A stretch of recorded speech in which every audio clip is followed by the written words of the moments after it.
नमस्कार. ज्ञानाचा दिवा घरोघरी लावण्यासाठी महाराष्ट्राच्या खेड्यापाड्यात, डोंगरदऱ्यात अनवणी भटकणारा, महाराष्ट्राची अस्मिता जागविणारा, इथल्या मनामनात स्वाभिमान फुलवणारा, मनगटातील ताकद तोलायला लावणारा, लोकविलक्षण धन्वंतरी, समाजाच्या निरक्षरतेचा कलंक दूर करणारा, देव दगडात नसतो तर माणसात असतो हे हेरून माणूसपण पेरणारा, भाग्यविदाता, महामानव, ज्ञानदूत डॉक्टर कर्मवीर भाऊराव पाटील यांच्या प्रेरक व पवित्र स्मृतीला मी प्रथमतः विनम्र अभिवादन करतो. मी प्राध्यापक सतीश शिर्के. सतीश शिर्के या युट्यूब चॅनलवरती आपण आतापर्यंत असे अनेक नाविन्यपूर्ण व्हिडिओ त्या ठिकाणी पाहिलेले आहेत. आज मी असाच एक व्हिडिओ घेऊन आपणासमोर आलेलो आहे. आपण माझ्या चॅनलला नवीन असाल तर लाईक करा, सबस्क्राईब करा आणि व्हिडिओ आवडला तर शेअर करा. चला तर कर्मवीर जीवन परिचय. कर्मवीर जीवन परिचय या व्हिडिओमध्ये मी कर्मवीर विद्या प्रबोधिनी अंतर्गत घेतल्या जाणाऱ्या कर्मवीर जीवन परीक्षेसाठी उपयुक्त ठरणाऱ्या प्रश्न आणि उत्तरांची माहिती या ठिकाणी देणार आहे. यामध्ये रयत शिक्षण संस्था, कर्मवीर भाऊराव पाटील, लक्ष्मीबाई भाऊराव पाटील यांचा अल्प परिचय मी या ठिकाणी दिलेला आहे. त्यासाठी जवळजवळ 61 प्रश्न आणि उत्तरांचा समावेश या व्हिडिओमध्ये मी केलेला आहे. हा व्हिडिओ आपण जर पाहिला तर जे विद्यार्थी कर्मवीर जीवन परिचय परीक्षेसाठी बसलेले आहेत त्यांचा अभ्यास या माध्यमातून होणार आहे. त्याचबरोबर रयत शिक्षण संस्थेतील विद्यार्थी, रयत सेवक, रयतचे पदाधिकारी, अधिकारी, रयतचे आजी माजी विद्यार्थी यांना कर्मवीर आणि वहिनी रयत शिक्षण संस्था यांचा अल्पसा परिचय निश्चितपणे या ठिकाणी माध्यमातून होणार आहे. कारण मी याला अल्पसा परिचय म्हटलेला आहे कारण रयत शिक्षण संस्थेचा अथवा कर्मवीर भाऊराव पाटील, लक्ष्मीबाई भाऊराव पाटील यांचा जर परिचय करून द्यायचा म्हटलं तर आपल्याला हजारो तास त्या ठिकाणी अपुरे पडतील. फक्त परीक्षेच्या दृष्टिकोनातून मी छोटासा व्हिडिओ हा या ठिकाणी बनवलेला आहे. मी एक विनम्र रयत सेवक म्हणून निश्चितपणे आपल्याला ही सेवा देण्याचा प्रयत्न करणार आहे. चला तर कर्मवीर जीवन परिचय. यामध्ये प्रश्न पहिला आहे, रयत शिक्षण संस्थेचे संस्थापक डॉक्टर कर्मवीर भाऊराव पाटील यांचे पूर्ण नाव काय आहे? तर उत्तर आहे भाऊराव पायगोंडा पाटील. हा प्रश्न तुम्हाला विचारला जाऊ शकतो. दुसरा प्रश्न आहे, कर्मवीर भाऊराव पाटील यांच्या पत्नीचे नाव काय होते? तर लक्ष्मीबाई असं त्यांचं नाव होतं. त्यांचा विवाह 1912 साली त्या ठिकाणी झालेला होता. प्रश्न क्रमांक तिसरा आहे, कर्मवीर भाऊराव पाटील यांचा जन्म कोठे झाला? तर कुंभोज, तालुका हातकणंगले, जिल्हा कोल्हापूर या ठिकाणी कर्मवीर भाऊराव पाटील यांचा जन्म झालेला आहे. प्रश्न क्रमांक चौथा आहे, रयत शिक्षण संस्थेचे पहिले मोफत व वसतिगृहयुक्त निवास महाविद्यालय कोणते? तर छत्रपती शिवाजी कॉलेज, सातारा या ठिकाणी पहिलं महाविद्यालय 1947 साली रयतनं सुरू केलेलं आहे. प्रश्न क्रमांक 5, कर्मवीर भाऊराव पाटील यांनी सुरू केलेले पहिले बोर्डिंग कोणते? तर शाहू बोर्डिंग हे रयत कर्मवीर अण्णांना सुरू केलेलं पहिलं बोर्डिंग आहे, सातारा या ठिकाणी. प्रश्न क्रमांक 6, भारत सरकारने कर्मवीरांना कोणता किताब दिला? अतिशय मानाचा किताब अण्णांना दिलेला आहे. उत्तर आहे पद्मभूषण. 26/1/1959 साली भारत सरकारनं हा किताब दिलेला आहे. प्रश्न क्रमांक 7, पुणे विद्यापीठानं कर्मवीर भाऊराव पाटील यांना कोणती पदवी बहाल केली? तर डिलीट. 5/4/1959 रोजी ही पुणे विद्यापीठानं मानाची पदवी अण्णांना त्या ठिकाणी आहे. डॉक्टरेट म्हणतो आपण त्याला. डिलीट ही पदवी बहाल केलेली आहे.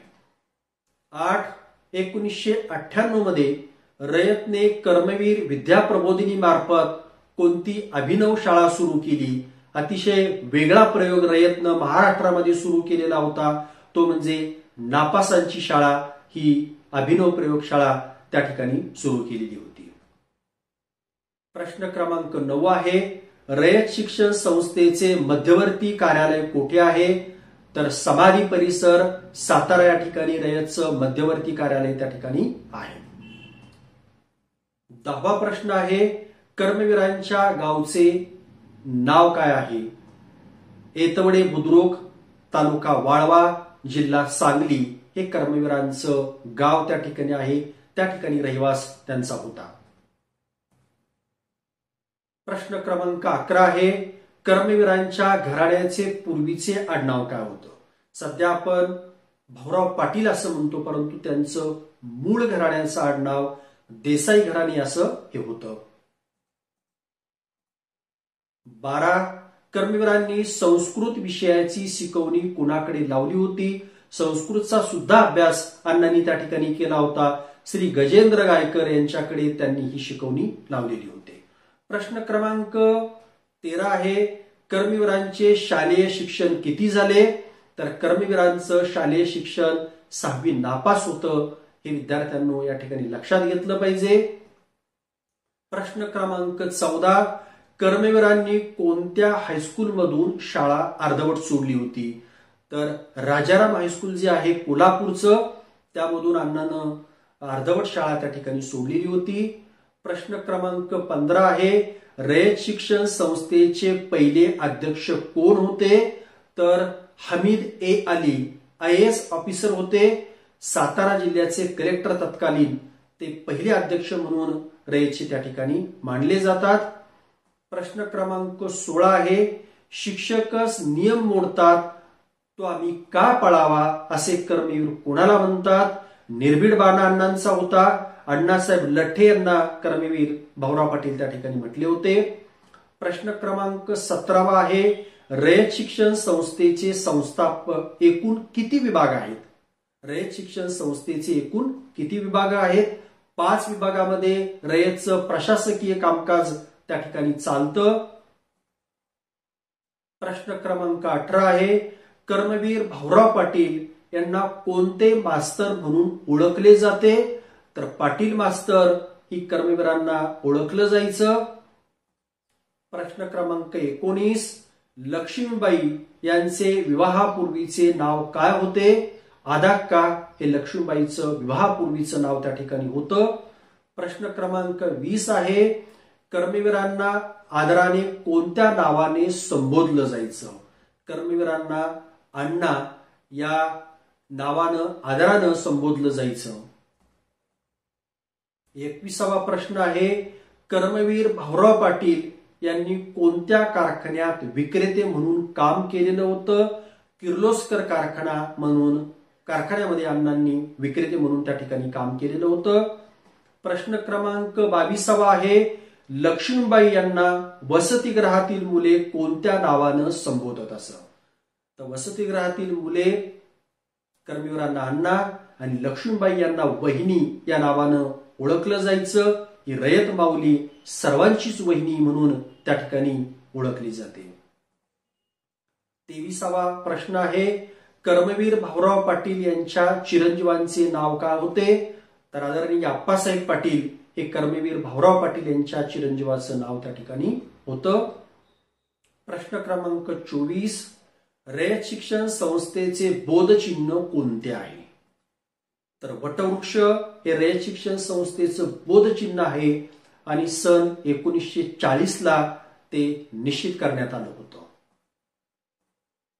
25वा प्रश्न आहे, रयत शिक्षण संस्थेची स्थापना कोठे व कधी करण्यात आली?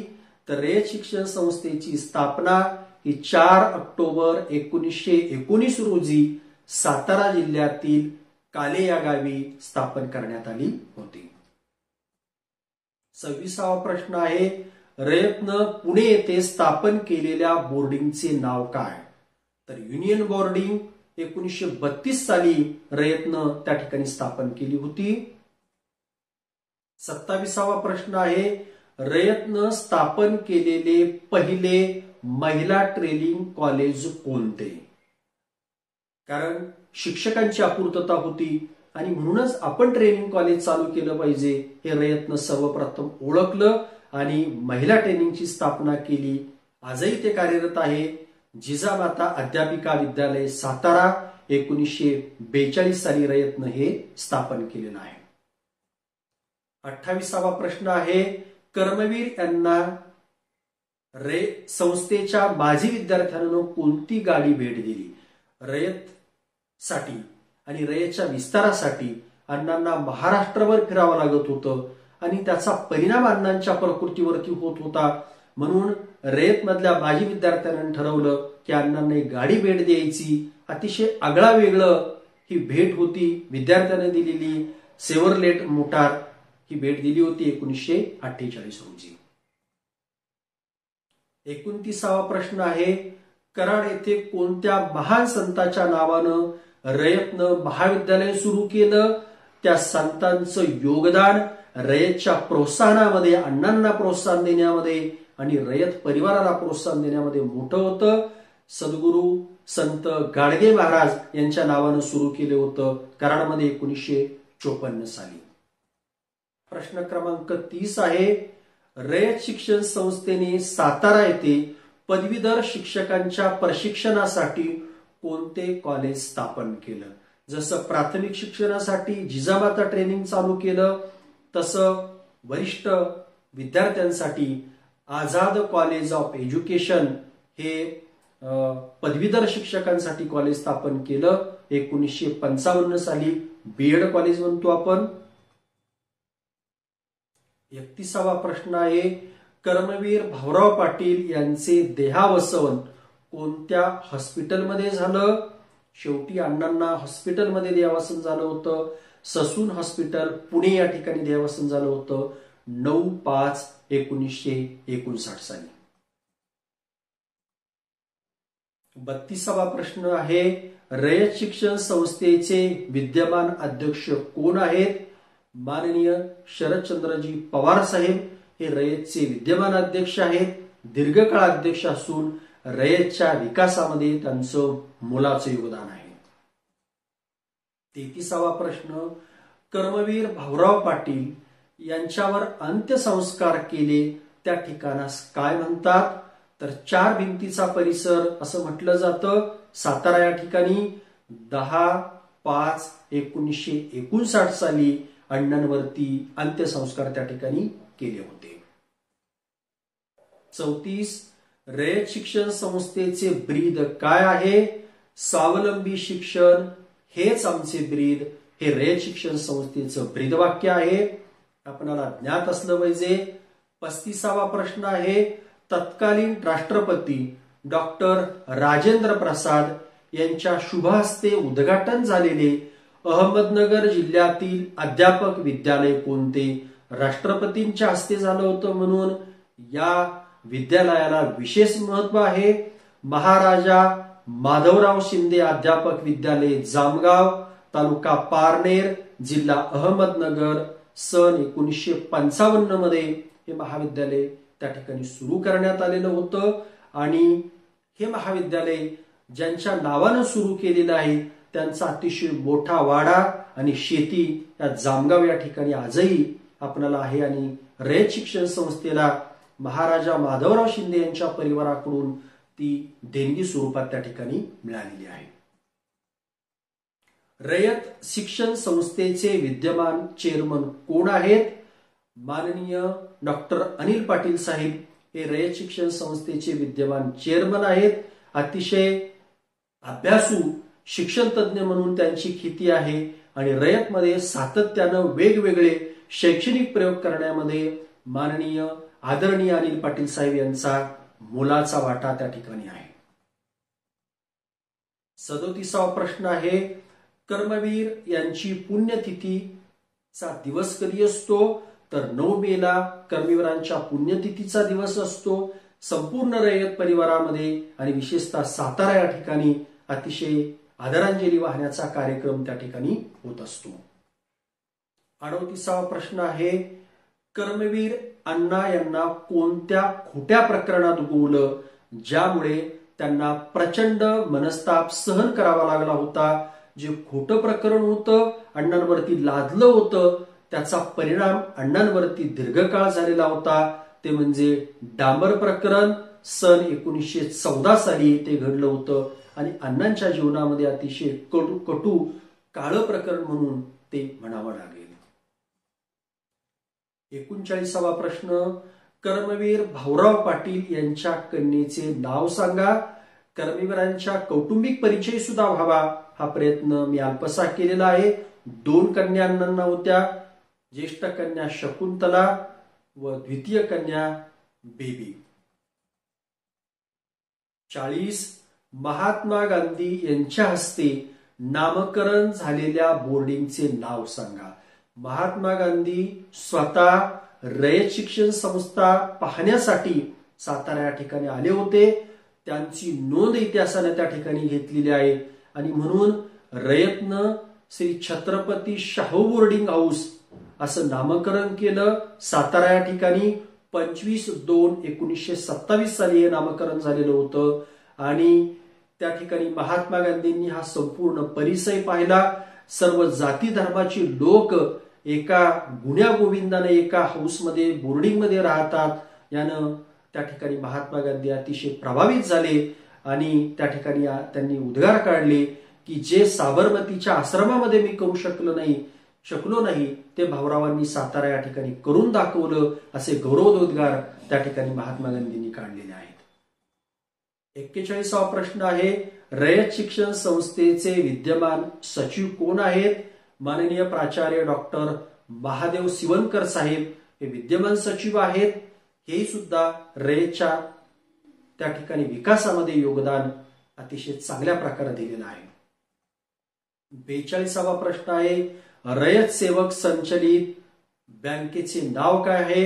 ज्या बँकेचे सर्व रयत सेवक त्या ठिकाणी सभासद असतात आणि रयत सेवकामधूनच त्या ठिकाणी संचालक मंडळ निवडलं जातं आणि ते रयतच्या हिताचा कारभार त्या ठिकाणी पाहतं. ती बँक आहे the Rayat Sevak Cooperative Bank Limited Satara. 43 Karmaveer Bhaurao Patil यांनी आर्थिकदृष्ट्या दुर्बल व गरजू विद्यार्थ्यांसाठी सुरू केलेल्या रोजगाराभिमुख योजनेचे नाव सांगा. अण्णांना जे विविध संस्कार रयत परिवारावरती केले त्यामध्ये एक श्रमसंस्कार हा परिवार त्या ठिकाणी होता आणि म्हणून विद्यार्थ्यांना श्रमाची सुद्धा आवड लागली पाहिजे म्हणून अण्णांनी कमवा आणि शिका ही योजना सुरू केली रयतमध्ये. नंतर ती रयत परिवारापुरती मर्यादित न राहता महाराष्ट्र शासनानं सर्व विद्यापीठामध्ये ही कमवा आणि शिका योजना राबवली. आजही ती कार्यरत आहे. ज्या आर्थिकदृष्ट्या दुर्बल विद्यार्थिनी आहेत, गरीब विद्यार्थिनी आहेत, विद्यार्थी आहेत त्यांच्यासाठी कमवा आणि शिका ही योजना राबवली जाते. 44वा प्रश्न आहे, रयतनं सुरू केलेली पहिली मोफत व निवासी माध्यमिक शाळा कोणती? तर महाराजा सयाजीराव विद्यालय सातारा या ठिकाणी स्थापन केलं 1940 रोजी. हे विद्यालय मोफत आहे, निवासी आहे. त्याचबरोबर रयत शिक्षण संस्थेचं पहिलं ISO मानांकन या विद्यालयाला मिळालेलं आहे. ही सुद्धा अतिशय गौरवाची बाब त्या ठिकाणी सांगता येईल. 45वा प्रश्न आहे, रयत शिक्षण संस्थेचे विद्यमान सहसचिव उच्च विभाग कोण आहेत?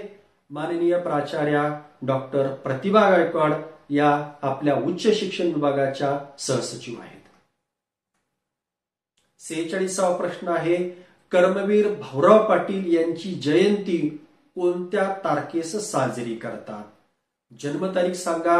22 सप्टेंबर 1887 साली अण्णांचा जन्म झाला आणि जयंती आपण त्या दिवशी साजरी केली जाते. ज्या पद्धतीनं प्रत्येक धर्मियांचा सण असतं, जसं ख्रिश्चनांचं नाताळ असतो, मुस्लिम धर्मियांची ईद असते, हिंदू धर्मियांचा दिवाळी दसरा असतो, तसं रयत परिवाराच्या दृष्टिकोनातून अण्णांची जयंती ही एक उत्सवाप्रमाणे साजरी केली जाते. 47वा प्रश्न आहे, कर्मवीरांचा जन्मदिन त्यांच्या जन्मशताब्दीपासून सर्व शैक्षणिक संस्थातून कोणता दिन म्हणून पाळण्याचं महाराष्ट्र शासनानं जाहीर केलं. जन्मदिन हा श्रम प्रतिष्ठा दिन म्हणून साजरा केला जातो. रयत परिवार त्या दिवशी थोडं का होईना श्रमदान त्या ठिकाणी करतात, कारण श्रमाला प्रतिष्ठा मिळवून देण्याचं काम खऱ्या अर्थानं कोणत्या शिक्षण तज्ञानं जर केलं असेल तर ते कर्मवीर भाऊराव पाटील यांनी केलेलं आहे. म्हणून महाराष्ट्र शासनानं त्याची दखल घेतली आणि श्रम प्रतिष्ठा दिन म्हणून त्यांची जयंती साजरी करण्याचा निर्णय त्या ठिकाणी घेतलेला आहे. 48वा प्रश्न आहे, रयत शिक्षण संस्थेचे विद्यमान सहसचिव माध्यमिक विभाग कोण आहेत? तर माननीय संजय नागपुरे साहेब हे सहसचिव आहेत. उत्तर विभागाचे त्या ठिकाणी इन्स्पेक्टर विभागीय अधिकारी म्हणून त्यांनी आपल्या कामाचा ठसा उमटवला आणि त्याची दखल घेत रयत शिक्षण संस्थेनं नागपुरे साहेब यांना सहसचिव पदाची जबाबदारी त्या ठिकाणी सोपवली आणि अतिशय यशस्वीपणे आजही त्या ठिकाणी सांभाळत आहेत. 19वा प्रश्न आहे, कर्मवीरांचे मूळ घराणे कुठले आहे? तर कर्मवीर जरी एतवडेचे राहणारे असले तरी देसाई घराणं जे मूळ आहे ते मुदबदरी किंवा मूडबदरी हे त्यांचं गाव आहे कर्नाटकमध्ये. आणि मी सहज पर्यटनाला गेल्यानंतर मुद्दामून या मूडबदरी गावाला त्या ठिकाणी भेट दिली. आज त्यांचे पूर्वज तिथं काही प्रमाणावरती असले. छोटासा घर एक त्या ठिकाणी अण्णांचं आहे. मूडबदरी कर्नाटकमध्ये हे त्यांचं आहे. त्या ठिकाणाला भेट देण्याचं भाग्य मला त्या ठिकाणी लाभलेलं आहे. 50वा प्रश्न आहे, नेरले येथील वसतिगृह स्थापन करताना निधी गोळा करण्या हेतूने कोणती योजना सुरू करण्यात आली?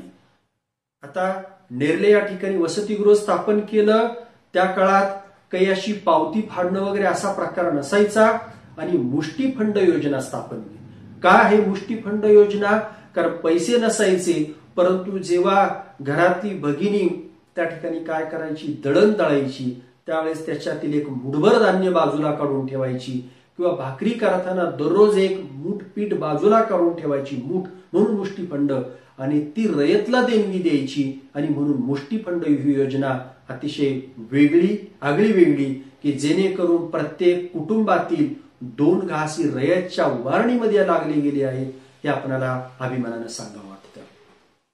51वा प्रश्न आहे, कर्मवीरांच्या पत्नी सौ लक्ष्मीबाई यांचे निधन कधी झाले? तर 30/3/1930 साली वहिनींचं निधन त्या ठिकाणी झालेलं आहे. 52 कैलासवासी शंकरराव काळे यांनी आपल्या आईच्या नावे सुरू केलेले महिला महाविद्यालयाचं नाव सांगा. रयत शिक्षण संस्थेच्या विस्तारामध्ये ज्यांचं अतिशय मोलाचं योगदान आहे ते म्हणजे कैलासवासी शंकरराव काळे. अन्य शिक्षण प्रसारकाच्या प्रमाणे त्यांनी जर स्वतःची शिक्षण संस्था काढली असेल तर ते सुद्धा शिक्षण सम्राट बनले असते. परंतु शिक्षण सम्राट बनण्याऐवजी अण्णांचा विचार, अण्णांचं कार्य पुढे चालवण्यामध्ये ज्यांनी धन्यता मांडली आणि ज्यांच्या कुटुंबातील सर्व सदस्यांनी आजही त्या ठिकाणी योगदान देत आहेत, योगदान दिलं आहे. आणि म्हणून उत्तर विभागामध्ये अहमदनगर जिल्ह्यामध्ये ज्यांच्या योगदानामुळे रयतचा विस्तार झाला अशी जी काही माणसं होती त्यामध्ये कैलासवासी शंकरराव काळे साहेब होते. आणि म्हणून त्यांच्या आईच्या नावे रयतनं सुरू केलेलं महाविद्यालय म्हणजे राधाबाई काळे महिला महाविद्यालय अहमदनगर. 53 कर्मवीर विद्या प्रबोधिनीचे प्रमुख म्हणून कोण काम पाहते? शिक्षण तज्ञ चेअरमन डॉक्टर अनिल पाटील साहेब हे काम पाहत आहेत. त्यांचं विशेष लक्ष असतं आणि कर्मवीर विद्या प्रबोधिनी अंतर्गत अनेक शैक्षणिक गुणवत्तापूर्ण प्रकल्प त्या ठिकाणी राबवले जातात. 54 कर्मवीरांच्या वडिलांचे नाव काय होते? पायगोंडा पाटील हे कर्मवीरांच्या वडिलांचं नाव त्या ठिकाणी होतं. 55 कर्मवीरांच्या आईचे नाव काय होते? गंगाबाई हे कर्मवीरांच्या आईचं नाव त्या ठिकाणी होतं. 56वा प्रश्न आहे, रयत शिक्षण संस्थेत सर्वाधिक शाखा व सर्वात मोठा विभाग कोणता? रयत शिक्षण संस्थेचा विस्तार मोठा आहे, त्यामध्ये सर्वाधिक शाखा असणारा आणि सर्वात मोठा विभाग म्हणून मध्य विभागाचा नामोल्लेख केला जातो. जवळजवळ 216 शाखा त्या ठिकाणी आहेत आणि सातारा या ठिकाणी विभागीय कार्यालय या मध्य विभागाचं आहे. 57वा प्रश्न आहे, रयत शिक्षण संस्थेत एकूण किती शाळा महाविद्यालय आहेत? अतिशय महत्वाचा प्रश्न असतो. 675 शाळा महाविद्यालय आहेत. मग त्यामध्ये प्राथमिक असतील, पूर्व प्राथमिक असतील, माध्यमिक असतील, ट्रेनिंग कॉलेज असेल, सिनियर कॉलेजेस असतील, वसतिगृह असतील, अशा जवळजवळ 675 वेगवेगळ्या शाखा त्या ठिकाणी कार्यरत आहेत. रयतचा विस्तार एकूण किती जिल्ह्यात झालेला आहे? महाराष्ट्रामध्ये जवळजवळ 15 जिल्ह्यामध्ये रयतचा विस्तार झालेला आहे. यामध्ये महाराष्ट्रातील 14 व कर्नाटकातील 1 जी बेळगाव जिल्ह्यामध्ये शाखा आहे, अशा जवळजवळ 15 जिल्ह्यामध्ये रयत शिक्षण संस्थेचा विस्तार हा झालेला आहे. 59 रयत शिक्षण संस्थेचे संस्थापक पद्मभूषण कर्मवीर भाऊराव पाटील यांच्या कुटुंबियाच्या वतीनं सौ लक्ष्मीबाई यांच्या स्मरणार्थ कोणता पुरस्कार दिला जातो? रयत शिक्षण संस्थेमध्ये कर्मवीर अण्णांचं जसं योगदान आहे तसंच योगदान त्यागमूर्ती म्हणून ज्यांचा उल्लेख केला जातो, अण्णांच्या खांद्याला खांदा लावून ज्यांनी रयत शिक्षण संस्थेमध्ये कार्य केलं, लंकेची पार्वती म्हणून ओळखलं जातं, जे श्रीधन प्रत्येक स्त्रीला प्रिय असतं, ते रयत शिक्षण संस्थेच्या कार्याला सुद्धा वाहून दिलं. एवढंच नाही तर सौभाग्य अलंकार ज्याला आपण म्हणतो, मंगळसूत्र, हे सुद्धा रयतला दान करणारी जी त्यागमूर्ती आहे याची दखल परिवारानं स्मृती जागृत ठेवलेला आहे आणि एक पुरस्कार दिला जातो, तो म्हणजे रयत माऊली पुरस्कार. 2001 पासून तो सुरू करण्यात आलेला आहे आणि दरवर्षी हा पुरस्कार त्या ठिकाणी दिला जातो. 60वा प्रश्न आहे, भाऊराव पाटील यांनी सर्वप्रथम कर्मवीर असा उल्लेख कोणी केला? अण्णांना कर्मवीर असा उल्लेख कोणी केला? तर संत गाडगे महाराजांनी हा उल्लेख केला. आणि संत गाडगे महाराज हे समाज प्रबोधन करत असताना, कीर्तन करत असताना 1939 साली अण्णांच्या शैक्षणिक कार्य पाहून ते प्रभावित झाले आणि त्यांना कर्मवीर असा उल्लेख त्यांच्या कीर्तनामध्ये केला आणि नंतर कर्मवीर भाऊराव पाटील असा उल्लेख हा परिचित झाला. संत गाडगे महाराज हे कर्मवीर अण्णांच्या कार्याने एवढं प्रभावित झाले, ते म्हणायचे की अन्य कार्य बाजूला ठेवा आणि जे अण्णा कार्य करत आहेत त्या कार्यामध्ये वाहून घ्या. या संदेशानं अनेक लोक कर्मवीर अण्णांसोबत जोडले गेले आहेत. 61वा प्रश्न आहे, रयत शिक्षण संस्थेच्या उत्तर विभागाच्या सल्लागार समितीचे विद्यमान अध्यक्ष कोण आहेत? कर्मवीर अण्णा, वहिनी आणि कैलासवासी शंकरराव काळे यांच्या विचाराचा वारसा समर्थपणे पुढे नेण्याचं काम आणि सध्या विद्यमान अध्यक्ष म्हणून पाहत आहेत माननीय आमदार आशुतोष दी काळे साहेब. अशा पद्धतीनं मी हा अल्पसा परिचय करून देण्याचा प्रयत्न केलेला आहे. कर्मवीर जीवन परिचय, रयत शिक्षण संस्थेचे विद्यार्थी, पालक, त्याचबरोबर पदाधिकारी, रयत शिक्षण संस्थेमध्ये एखाद्या पदावरती, नोकरी भरतीमध्ये सुद्धा हे प्रश्न विचारले जाऊ शकतात. एवढंच नाही तर अन्य स्पर्धा परीक्षेमध्ये सुद्धा यावरती प्रश्न विचारले जाऊ शकतात. मला वाटतं कर्मवीर जीवन परिचय मला सांगण्याचं भाग्य मिळालं, त्याबद्दल मी निश्चितपणे कर्मवीर अण्णा, वहिनींना त्या ठिकाणी धन्यवाद देईल. मी तुर्तास या ठिकाणी थांबतो. असेच नवनवीन व्हिडिओ पाहण्यासाठी माझ्या चॅनलला लाईक करा, सबस्क्राईब करा. धन्यवाद.